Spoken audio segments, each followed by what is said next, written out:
at the Monterey Bay Aquarium. Let's go check it out.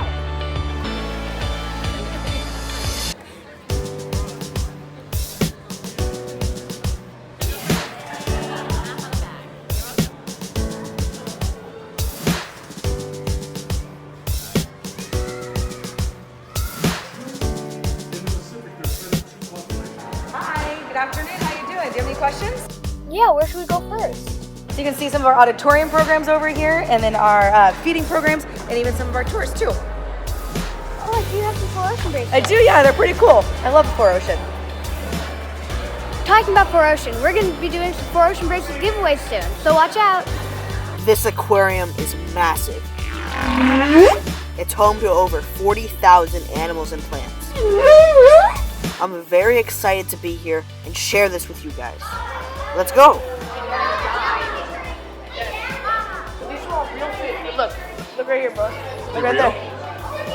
Look right behind you. This is so cool.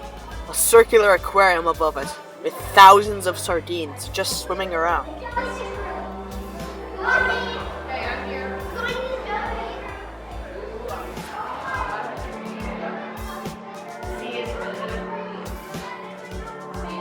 The sea as near as we come to another world. They come so close to the. Yeah. I love how they come so close to the glass. What kind of fish is this? These are mackerel. Holy mackerel. Look at their little mouths. Like, I love it. Like, I can just touch them. You know what I'm saying? They're right there.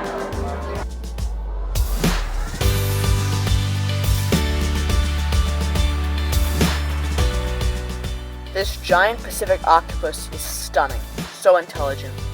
They only live for about 4 years. The female lays up to 100,000 eggs. It is incredible to see this one up close like this.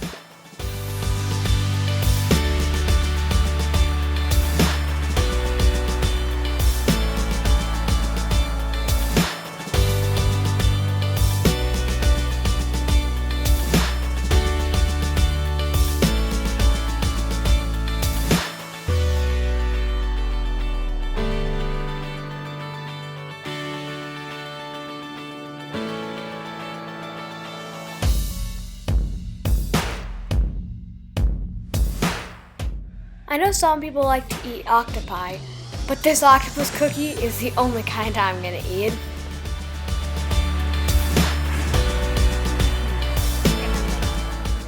These are black sea nettle jellyfish. They actually eat other jellies.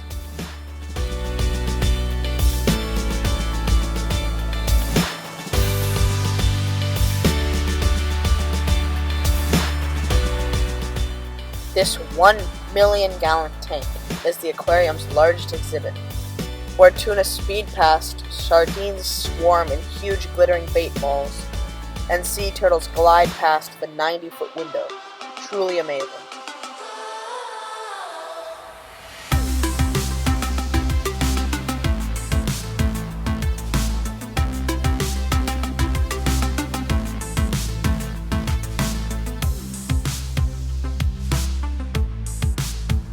This ocean sunfish, or mola mola, can weigh up to 5,000 pounds. It eats slow-moving prey, like jellyfish.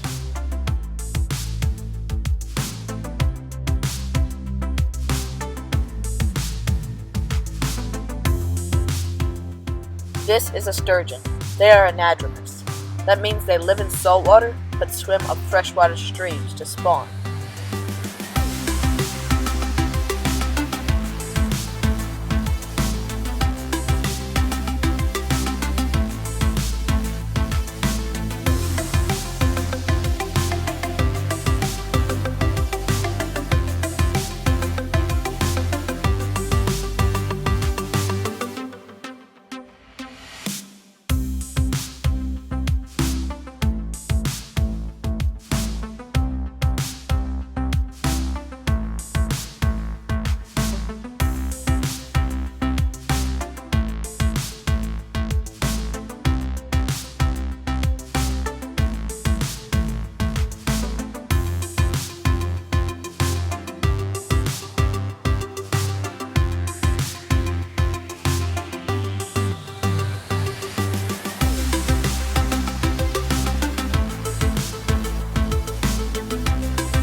mermaid's purse is actually a shark egg.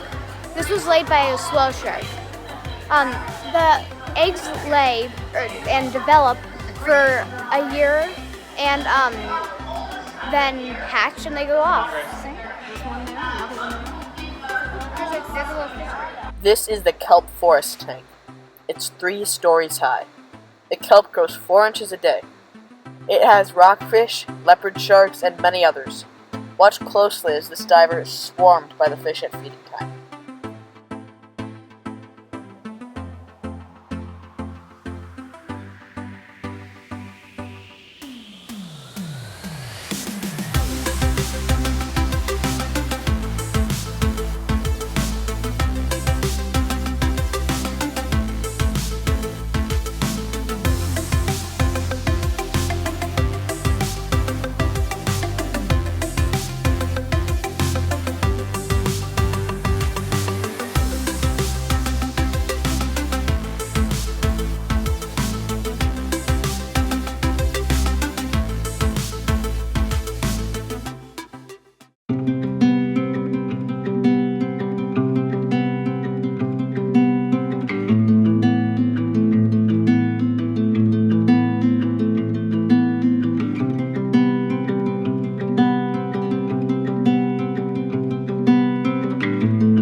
Oh my god, I see Drake's eyeball. Oh my god, that's so creepy. Try that, man.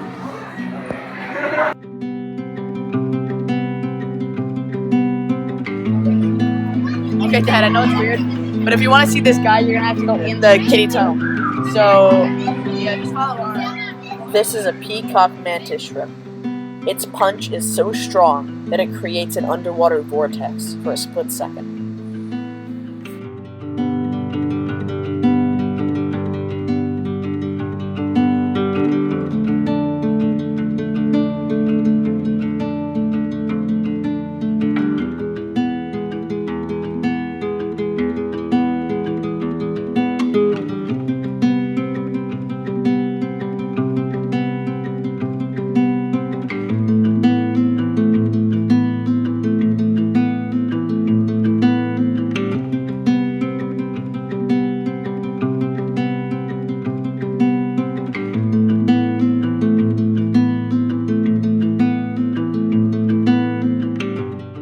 This volunteer had this cool exhibit about adaptations. He's currently showing an otter.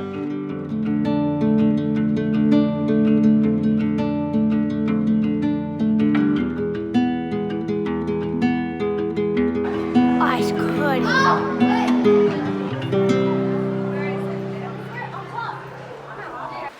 We're out at the Monterey Bay Aquarium looking at the actual Monterey Bay. And there's an otter. Or there used to be an otter.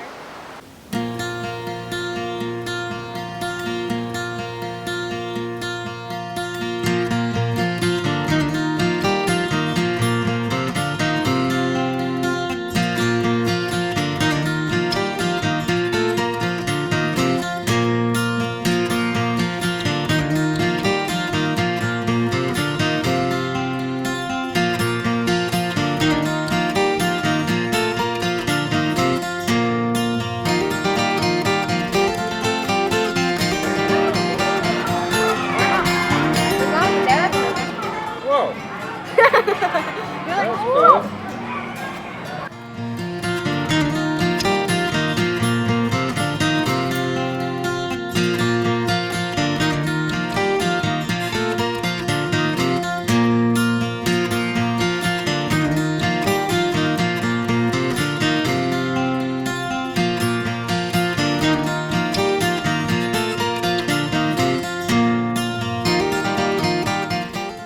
We got VIP treatment by a volunteer named Zach. First, he took us to the comb jellyfish.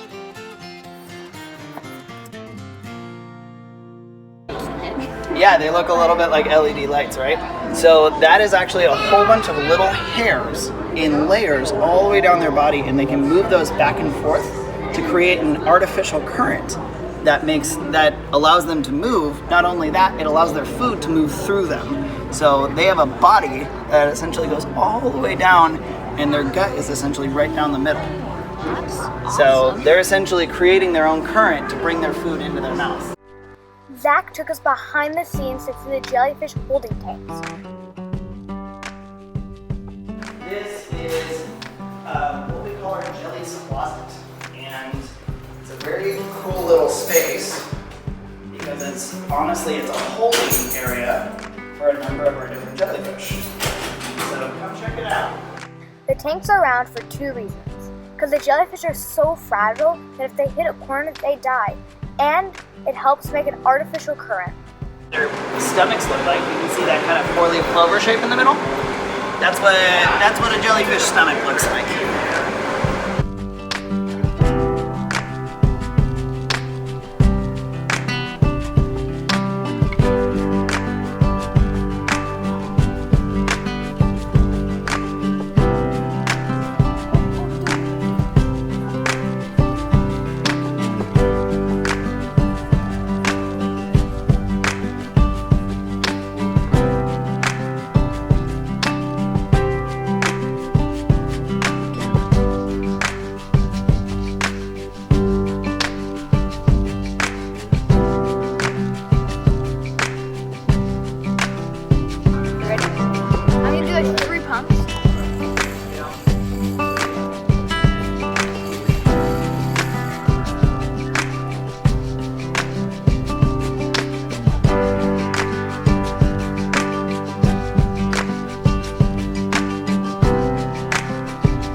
So this is called a pop-up archival transmitting tag.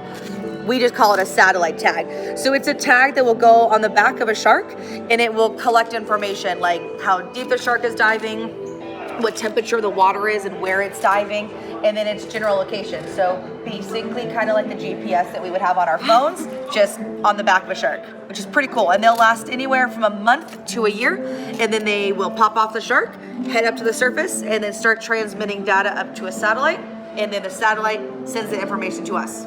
Cool. So kind of how you get emails. Yeah.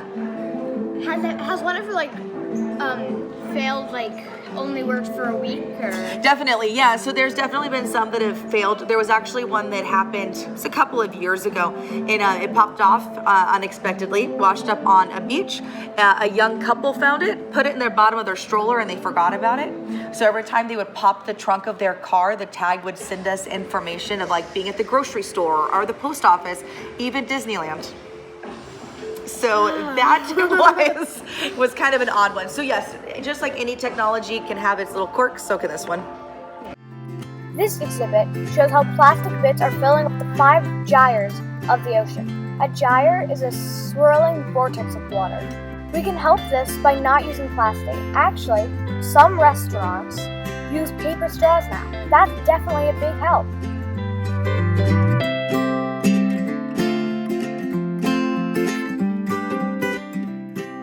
These are puppies. They can swim really fast underwater.